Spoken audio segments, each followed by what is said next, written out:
Meet Davis. Hi. Davis is from Pollock, South Dakota. Yep. We took Davis from Pollock to fish for pollock in Alaska. Sure did. The same wild-caught pollock in a McDonald's Filet-O-Fish sandwich. Uh-huh. There were boats, nets, waves. And fish. And some delicious Filet-O-Fish sandwiches. So you could say Davis is one lucky guy. Good one. Thanks, Davis. Catch some pollock of your own with McDonald's Filet-O-Fish Fridays. Just $1.99 for a limited time. Price and participation may vary. Cannot be combined with any other offer or any combo meal. Blog Talk Radio.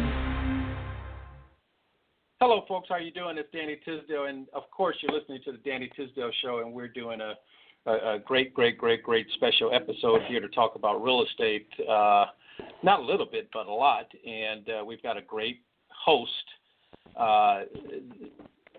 Well, speaking of myself, but a great guest that we'll be speaking to, who is entrenched in real estate in the community, and talk about that a little bit. Before we get started, though, of course, I want to keep you abreast of where to connect with us. Any post questions that you may have about our conversation, you can hit us up at Twitter at twitter.com/HWMag, also at Facebook at facebook.com/HWMag, and also Harlem World Magazine, facebook.com/Harlem World Magazine, and that's all the posts that we post on the site that you would want to focus on whatever you might be interested, whether it's arts, real estate, food, you name it, we cover it.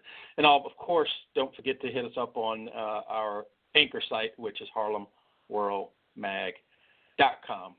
And we thank you again for being here. It's Danny Tisdale. We're in the Danny Tisdale Show. This is part of the Harlem World Radio podcast. And our special guest today is Robb Pear. He is president and founder of Harlem Lofts, Inc.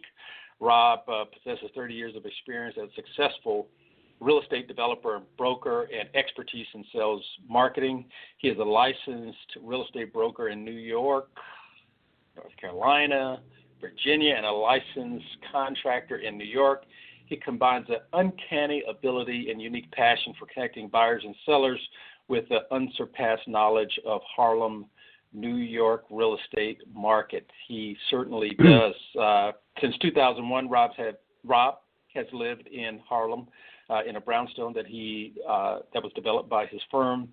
He and his wife and 4 kids live in Harlem, and he has, since I've known him, been committed to ensuring the growth of Harlem. And we'll talk about that Amazon thing in a bit. But how are you doing, Robb?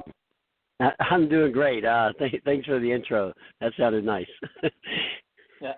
Well, you really have done some great work, and you're doing some great work, and always love talking to you about what's happening in the market. And for our listeners, we just want to let them know all things revealed. Robb is on our advisory board, and just to let them know what's going on, and that all things are up front. So, Robb, what is happening? Well, let me backtrack a little bit, too, because also part of this conversation is about the brand spanking new 2017 real estate report, and we kind of gather around that. So with that, Robb, what is happening with the current market real estate in Harlem? Oh, wow. I like that question. So overall, the report that you may have in front of you is the one we've been doing the reports, I think for 10 years now. And the 2017 report is really based on the 2016 data. And then we do subsequent market reports that come out each quarter, and they're published usually within 30 days of the close of the quarter. So I think you have in front of you the 2017 report, which is all the stuff in 16. Right. So where we are now, into the third quarter, we are fourth quarter. We are sales, I would say, are still increasing. Sale prices are increasing, not at the rate they were, say 2 or 3 years ago. They slowed down right around the election time or before the election. They some activity peaked in January right after inauguration, so to speak, and then they level back out again. So I would say they're increasing, but at a much slower pace than they did in 2015 and 16. And that being said, they are increasing in Harlem. And if you look at other sub-markets around the United States, which I travel quite a bit, it's still one of the more solid real estate investments for those that want to get in the market, and for those that are already in the market. If you don't have to sell and don't have anywhere else to put your money, not many real estate brokers will say this, but hang on to it. It's a good, solid investment with still a nice slow growth and not going backwards. That's fantastic. And can we say it's a win-win scenario, or it's more of a buyer's market? No, it's I don't use the term buyer market too much unless, outside of some catastrophic event that creates a fire sale for a lot of people, a situation like we had in 2008, that became a buyer's market. The one thing that I like about Harlem, I live here, my kids go to school here. I have 4 boys that are born in Harlem. The one thing that I like about it is it's a solid investment for people who, yes, there's investors that come to Harlem and there's investors that make money in Harlem, but there's also good opportunity for people who, which I prefer, who move to Harlem and raise their family in Harlem and become fabric of the community, and they still make money on their investment because of the increasing market, but they're not just here for the money. They're here because it's a wonderful neighborhood, and that's why I'm here, and by default, it's been very good to me financially because it's just a wonderful place, and it keeps getting better. So, Rob, is there this is a tricky question, I guess, and maybe it's because it's not segmented that way, where, at the $2 million mark, is that the point where an average family, whatever average is, it's going to be a little tougher for them to purchase, and it remains in a buyer's market, or does it break down that way? Well, I'm not 100% sure I understand the question, but I can tell you, I'm from Virginia. I grew up in the country, and even to hear the word, the number 2 million, it sounds like a lot of money, and it is. Right. If I understand your question correctly, are you asking where the average point would be to purchase, say, a townhouse in Harlem for a family? Was that the question? So let me rephrase the question, and let's take out the $2 million and just say, when does it no longer become a buyer's market? Because we're forever posting real estate transactions and purchases and sales in the $20 to $30 million range, and when you look at the press, and we're part of that, it's tough to see where a family can come in and and buy that house that you're talking about, that brownstone or condo, or is it just a matter of us seeing mostly the headlines and not seeing all the other things that are really going on in Harlem? Well, I think the term buyer's market, let's address that, because the term buyer's market is when there are a plethora, there's more sellers out there. There's a lot of property, a lot of inventory, and therefore the buyers get to go and make low offers on properties because there's so many. There's too many properties on the market. So a buyer's market is when that happens. Like in 2008, when the crash hit, I think 2 townhouses sold in 2008. Now you have, I think last year was 114. Yes. And then last year you're at 114. This year you're probably going to hit 150. So that means that a lot of townhouses are trading, but the 2 people that purchased in 2008, obviously got killer deals because there was so much on the market, but no one was buying. No one. And that was just the worst year ever. So a buyer's market means just that. There's too many properties on the market. Right now, you probably have 78 townhouses on the market in all of Upper Manhattan above 110th Street. So 78 seems to be about the average. 65 to 80 seems to be kind of a level market. That's where it kind of levels out. So and kind of a consistency each year. Yeah, that seems to be it. And you got 10 or 20 of those are people testing the market that aren't serious, and then you got 10 or 20 on the bottom that need to sell for whatever reason and need to get rid of them quickly. But it averages out to be a pretty level market right now. When you see 100 and, like in 2008, 170 properties on the market and 2 people out there buying, then that's a buyer's market, and that's not a good thing for anybody. I don't think. Right. Yeah. So except 2 buyers, except those 2 buyers. Right, who do the purchase. I just took a note because and it's not on our hit list that we talked about. I'm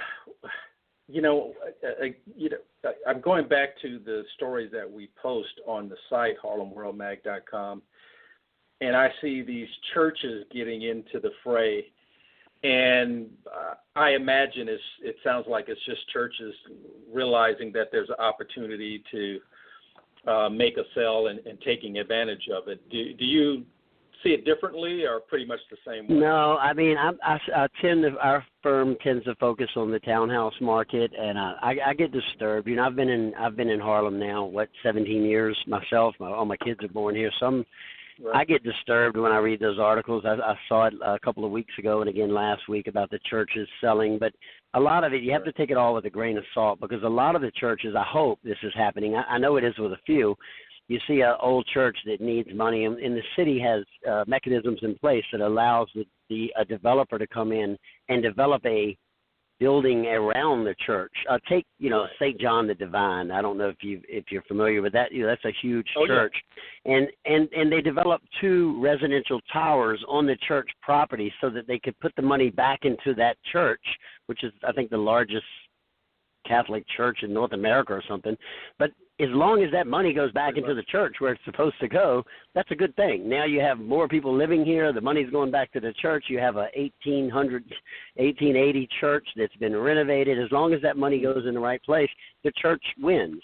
And so a lot of these stories that you read where they say they sold the church, if you look and follow it, a few years later, the church would be in the bottom of a bigger building, and it will be brand new, and the congregation still survived, and it has a chance to grow.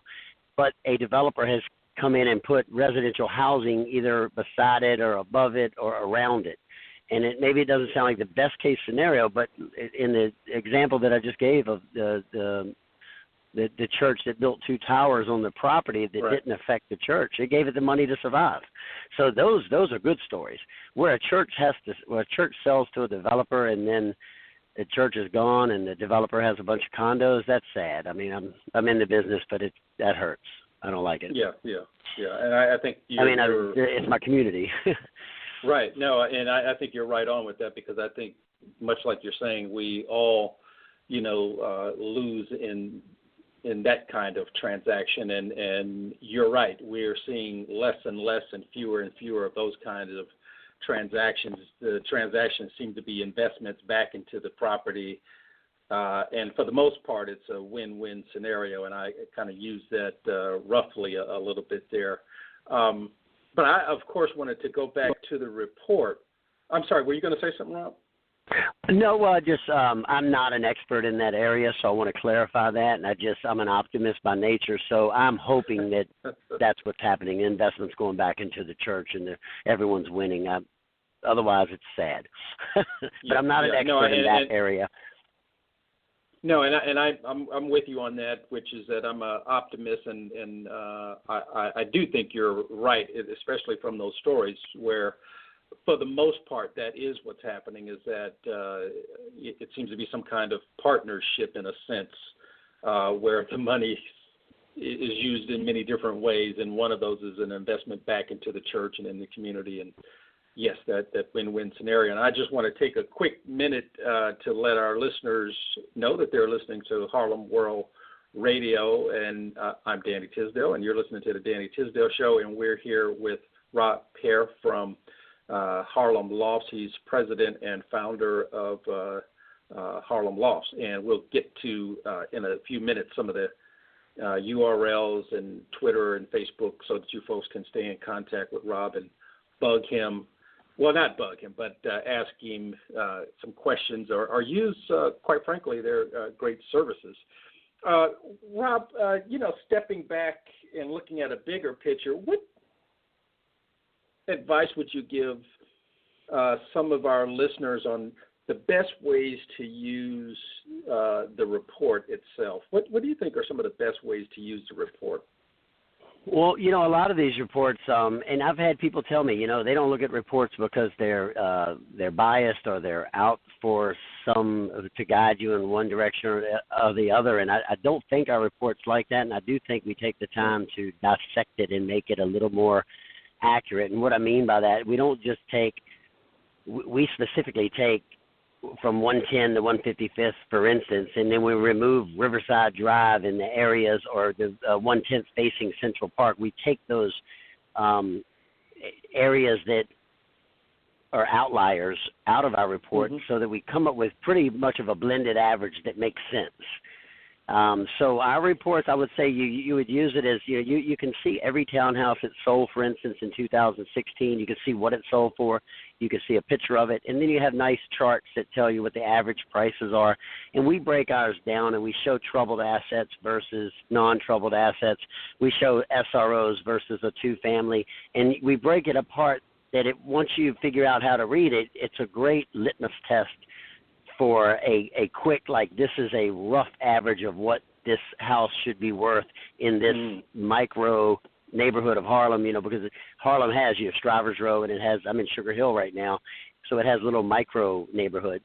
But so you can look at that neighborhood and figure out what the average price is, and then you add things or take things away based on the street, the services, the subway, and you can pretty quickly get within 15% of what a house is worth just by looking at the report. Then you got to dig a lot deeper. And that's what we do. We dig deeper, and we'll give anyone a price on their house, just even if they're not selling it. And I have a employee-based firm, so they're there working anyway. So we give these reports out, but then we also do comparative market analysis for people to give them the values of their home just in case they want to know. And, we have the tools to do it, so it's not any work for us. Well, and I want our listeners to know that when this conversation is posted on the website, harlemworldmag.com, we'll also have a link to the report so folks don't have to hurry around for it, and we'll do an email blast, and they'll be able to access it a number of ways, and, of course, on harlemlofts.com. So they'll be able to get it any way that they want to, quite frankly. And also back to the report, Robb, is it for, average guys like me, or is it really for real estate professionals? No, I think it's for homeowners. It really is geared for homeowners. And, the reason we do it is we are pricing homes on a daily basis. So for us, we're doing this research anyway, and we try to put it together in a format that anyone, a layman that does not in the real estate business, can look at it and get a general idea. But you do want to call a real estate professional, whether it's us or someone else, and have them do the fine tuning at the end. But it's pretty easy to read, and anyone can figure out the value of a townhouse based on that report. They're pretty close. Okay. So a guy like me, I might be able to understand some of that. And if you can't, let me know. Call me, and I'll make some adjustments to it. But I think so. I hope so. Yeah, or just make the type bigger. Maybe that's the answer. Yeah. I'm just kidding. I'm at that age too. So and also you can info at harlemlofts.com. I get a copy of that, and my staff does. We happily answer questions for anybody who's looking at the report and has a question. It only makes it better if people give us some feedback. So, and we've been doing it 10 or 11 years now. So we love to hear from people. You might know a little bit about what you're talking about, huh? I mean, I hope so. Oh, most definitely. But I was joking around with you before we got on air, and we were talking about the Amazon wanting their second headquarters, and I haven't heard anything about Amazon proposals for a headquarters in Harlem, but I did read somewhere where the mayor de Blasio had put something on the table about New York City, but downtown. I think it was, I forget where exactly it was, but what's your spin on that?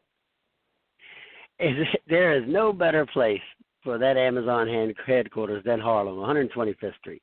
Thank you. And I would love to debate anybody at city council or whatever else. I'd have a real good time with that, because you think about it.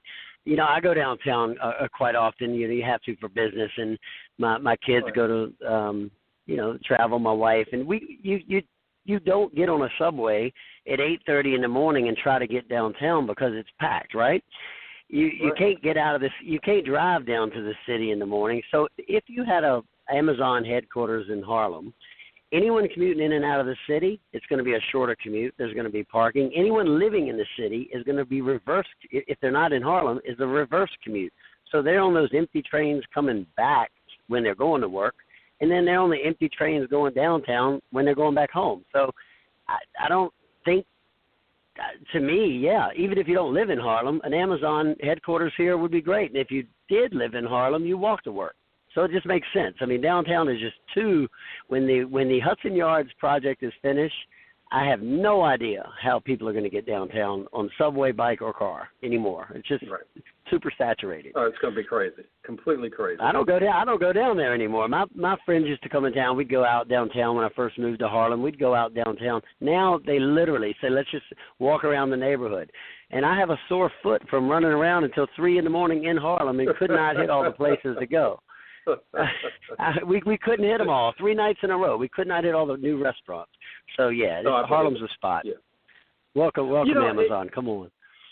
No, exactly. And I even came up with the location, but I wanted to see if you knew anything about the West Harlem Garbage Depot on 135th Street. Do you know anything about that space or what they're doing with it? Well, that's where the Riverside Park is, right? Yeah, it's right above. Right, I guess next to above it, below the park. Yeah. I don't. I mean, is it still a trash depot? No, I thought it was. I'm not familiar with the change. Yeah, it's been empty for a number of decades, I think, if my memory serves me correct. I always go to the park. My son plays football there. I never knew that the trash activity was not happening below me. I kind of always avoided thinking about that, but no, I did not know that. I stand corrected. Again, I focus on the townhouses and that area, not the commercial. But thanks for introducing me to that. I'll do some research. Yeah, it's a curious piece because it's a huge, huge, huge space that sits on the water, and and it's empty. I thought it was still a transfer station. Well, that's perfect because Washington Heights and Inwood is now putting a big effort into the water taxis that would be going downtown from Inwood. So that would be a perfect stop-off for a water taxi. So that's another reason for them to move here. Well, exactly. And the taxis and the water taxis from Jersey. Well, that's money sitting on the table there, as far as I'm concerned. We need to get in some of those meetings with our leaders then. Well, I'm not going to even say anything about Mr. Pear running for office, but I'll leave that for another. That's not my deal. With 7 minutes left, I'll leave that alone. I always ask you, Rob, and I know you've done the show a number of times, and typically I ask, for a person who wants to get in real estate on the professional side, what advice and tips do you give them, to get into this incredibly competitive Harlem market? You have any tips for someone who wants to come here and really get into the real estate market here and follow in your footsteps?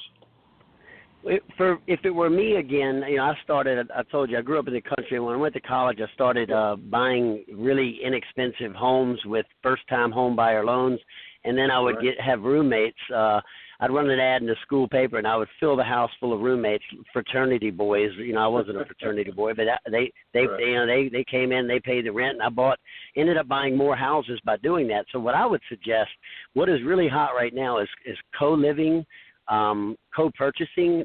These young millennials, they operate a little differently. They got their Ubers and their phones, and it's a different world. They don't mind living in a shared house with other millennials until they're 40. So they're buying houses together, they're renting houses, and then each of them takes a room and they cohabitate together, and it's kind of the norm now. So this is how a $2 million house that looks unaffordable to an individual is obtained by a group of kids that can create an LLC and buy a house with a 10-year plan where they're going to sell it, and instead of paying rent, they own the house for 10 years, and they divide the money up depending on the rooms that they have, and they have common living spaces and roof decks, and they own a house. Gotcha. So based on whatever, you have the fourth floor that has the balcony, you have a smaller space, they divide it up that way based on, I guess, the square footage and sell it, and each one gets their money based on that size. Well, they it's like renting. Some people are renting them, and some of these groups are buying them. They'll create an LLC, and they'll buy the house, and then internally, it's like their own company. Internally, you've got the big room, you pay $1,100. I got the small room, I pay $800 for rent. But then the increase in the value of the home when they sell the investment, they all split that based on a predefined formula. So they're actually investing while they're living and going to City College in Columbia. So this is an area just for that type of young person trying to enter the market. It depends on your scenario. There's a lot of scenarios that I can suggest, but we'd have to have a long show for different segments of the population with different different needs and different Interesting. And that, it makes sense, and both in a real world sense, being in college and their age that they are, but on an investment side too, because then you can buy in for, however long, and you're good to go. Interesting idea. You can buy in for 4 years or buy in for 8 years if you're going to go to grad school, and then you can sell your investment out based on it gets complicated, but it's not really complicated. Probably too much for the show, but I get excited about new opportunities based on these millennials operating in a different way. Right. No, I hear you, and I hadn't heard that before, and I'm right there with you. That's pretty exciting, quite frankly. And Rob, we're down to our 2-minute mark, and most definitely before we finish, can you give our listeners, your URL, even though I know we've given it a couple of times, and any other information where they can stay in contact with you, get a report, or ask you some questions? Sure. So HarlemLoft.com is our website. If you go on there, you can see some of the reports published. You can hit the info at HarlemLoft.com. I see all of those emails, and then it goes to various people in my company. If you need help with anything, if you need a CMA on your home, which is a comparative market analysis, we'll come out and do that for free. If you have questions on the report, someone's going to answer you. I'm typically available, get a little busy, but someone at my firm can answer you. And if you have any real estate questions, this is my passion. I love talking about it. It's not work for me. It's kind of what I do, and I love it. So reach out to us. And then, our phone number is posted on the website as well. Most definitely. And, Rob, we're down to that last minute, and I have a last question for you. And remember, we have about a minute, and I know you are a busy dad. 4 kids? I thought it was more like 2, so I know you're even busier. 4 boys, under 13. Yeah. So, and married, and of course, you've got 2 wives, one Harlem Lofts, and your wife. How do you unwind? How do I unwind? I run. Right now, I've hurt my foot somehow. I think running around in the bars and restaurants the other night. No, so I run. I run in Morningside Park. I run in Central Park, and then mentally just unwind. I walk around Harlem and find a new restaurant that I haven't been to yet, and there are still some. There's so many that have opened, and I like sitting in an outside cafe, having a beer and an appetizer and watching the people. That's basically my favorite. And then I renovated. Yeah, I renovated a townhouse where we have a roof space, and we put a hot tub up there for the kids and an outside kitchen. So I go up there when I don't want people watching, just want seclusion. And unwind. Well, Robb, thank you. We're down to our last 20 seconds. I want to thank you for being on the show. Thank you for talking about the report. Thank you for having me. We're going to post everything. Thank you, man. And, we'll post a report with this conversation. And best to you. Talk to you soon. And continue all those sales. Thanks, man. All right. Well, thanks for listening. All right. Bye-bye. Bye-bye. Folks, thank you for listening, and we will talk to you soon. Bye-bye.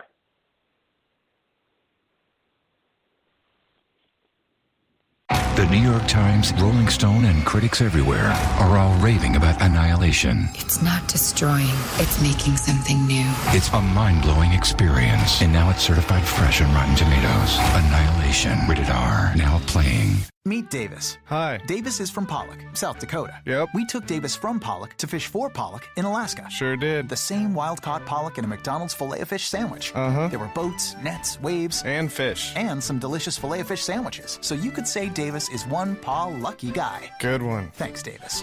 Catch some pollock of your own with McDonald's Filet-O-Fish Fridays. Just $1.99 for a limited time. Price and participation may vary. Cannot be combined with any other offer or any combo meal.